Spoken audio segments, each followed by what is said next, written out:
रक्षा ज्ञान YouTube channel में आपका दिल से स्वागत है। एक बार की बात है, एक गांव में एक मूर्तिकार रहता था जो बहुत ही खूबसूरत मूर्तियां बनाया करता था। मूर्तियां बेचकर वह अच्छे खासे पैसे कमाता और इसी से अपना घर चलाया करता था। उस मूर्तिकार का 10 या 12 साल का एक लड़का भी था और वह भी अपने पिता के साथ मिलकर बचपन से ही मूर्तियां बनाया करता था। और यहाँ तक कि वह 10 या 12 साल का लड़का भी बहुत ही खूबसूरत मूर्तियां बनाता था। उसके पिता उसकी मूर्तियां देखकर बहुत खुश होते, लेकिन हमेशा उसकी बनाई हुई मूर्ति में कोई ना कोई कमी निकाल ही लेते थे। लेकिन उस मूर्तिकार का बेटा कभी भी अपने पिता की बातों से निराश नहीं होता था, बल्कि वह अपने काम को जारी रखता और अपने पिता की बात को मानते हुए अगली बार वह उस गलती पर अच्छे से ध्यान देता। अब धीरे धीरे उस बच्चे की मूर्तियां उसके पिता की मूर्तियों से भी ज्यादा अच्छी बनने लगी थीं। फिर कुछ समय गुजरने के बाद लोगों ने उसकी बनाई मूर्तियों को ज्यादा दाम में खरीदना शुरू कर दिया और उसके पिता की बनाई मूर्तियों को लोग पहले के ही दाम में खरीदते थे। अब समय गुजरने के बाद वह लड़का बड़ा हो गया और अब वह अपने पिता से भी ज्यादा कमाने लगा, लेकिन अभी भी उसके पिता उसकी बनाई हुई मूर्तियों में कुछ ना कुछ गलती निकाल ही लेते थे। लेकिन अब उसके बेटे को यह बात अच्छी नहीं लगने लगी थी। तो एक दिन जब उसके पिता उसकी बनाई हुई मूर्ति में उसे गलती बता रहे थे, तभी लड़के ने गुस्से में अपने पिता से कहा कि आप मेरी बनाई हुई मूर्तियों में कमियां निकालते हैं, जैसे कि आप मुझसे भी अच्छे मूर्तिकार हैं। आपको पता है ना कि मेरी बनाई गई मूर्तियां आपकी मूर्तियों से कई ज्यादा दाम में बिकती हैं। इसका मतलब यह है कि मैं आपसे बेहतर और अच्छा मूर्तिकार हूं और अब मुझे लगता है कि मुझे आपके एडवाइस की कोई जरूरत नहीं है। मेरी मूर्तियां परफेक्ट होती हैं। उस दिन के बाद से उसके पिता ने उसे एडवाइस देना छोड़ दिया और अब वह अपने बेटे के काम में कोई भी गलती और कमी नहीं निकालते थे। कुछ दिनों तक लड़का अपनी मूर्तियां खुशी से बनाता रहा, लेकिन फिर कुछ समय बीतने के बाद उसे कि लोग अब उसके काम की इतनी तारीफ नहीं कर रहे हैं जितनी पहले करते थे, और इसी वजह से उसकी मूर्तियों की कीमत भी गिरने लगी थी। लड़के को इस बात की वजह समझ नहीं आई।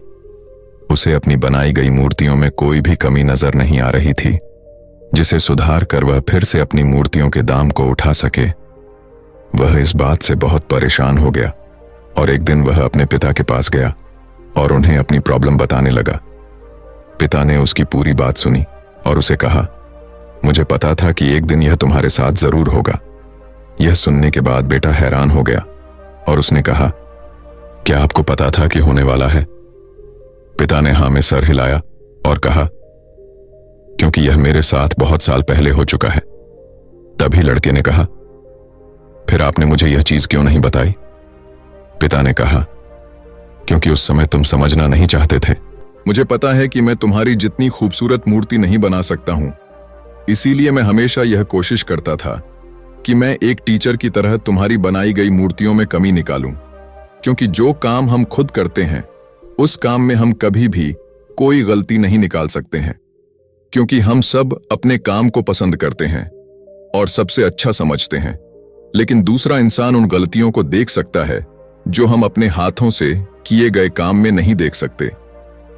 जब मैं तुम्हारी बनाई गई मूर्तियों में गलतियां निकालता था, तब तुम अपने काम से सेटिस्फाई नहीं होते थे और तब तुम अपने काम को और भी अच्छे से इंप्रूव करने की कोशिश करते, और इसीलिए तुम्हारे काम में हर दिन इंप्रूवमेंट हो रही थी और तुम्हारी मूर्तियों की प्राइस भी बढ़ रही थी। और जब तुम अपने काम से सेटिस्फाई होने लगे और यह सोचने लगे कि तुमने जो मूर्ति बनाई है वह बिल्कुल परफेक्ट है और उसमें कोई भी गलती नहीं है, तभी तुम्हारी ग्रोथ रुक सी गई। लोग हमेशा तुमसे अच्छी मूर्तियों की एक्सपेक्टेशन रखते थे और जब तुम उनके एक्सपेक्टेशन पर खरे नहीं उतरे, तब से उन्होंने तुम्हारी मूर्तियों में ईंट ऐस लेना छोड़ दिया और इसी वजह से तुम्हारी मूर्तियों के दाम कम होने लगे और आज तुम इस सिचुएशन में पहुंच चुके हो। बेटे ने अपने पिता को अच्छे से सुना और थोड़ी देर के लिए शांत हो गया। फिर उसने कहा, पिताजी अब मुझे क्या करना चाहिए? पिता ने कहा, बेटा, डिससेटिस्फाई होना सीखो और यही एक चीज तुम्हें इंस्पायर करेंगी।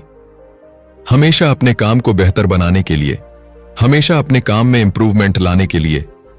अगर हम हमारी लाइफ में देखें तो हमें पता चलेगा कि जब हमें या हमारे काम को कोई क्रिटिसाइज करता है तो हम उसे गलत समझते हैं, लेकिन अगर हम इसे अच्छे से समझे तो हमें पता चलेगा कि जब कोई हमें क्रिटिसाइज करता है तो हमारे लिए गलत नहीं, बल्कि वह हमारे लिए अपॉर्चुनिटी होती है। बस आपको चीज पॉजिटिव वे में लेना पड़ेगा।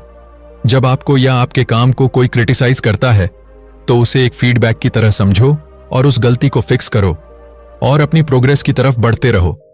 तभी आप अपने काम में इंप्रूवमेंट के रास्ते पर लगे रहोगे।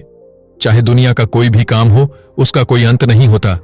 हम जितना सीखते जाएंगे उतना इंप्रूव करते जाएंगे, और इंसान तभी सीखता है जब वह गलतियां करता है।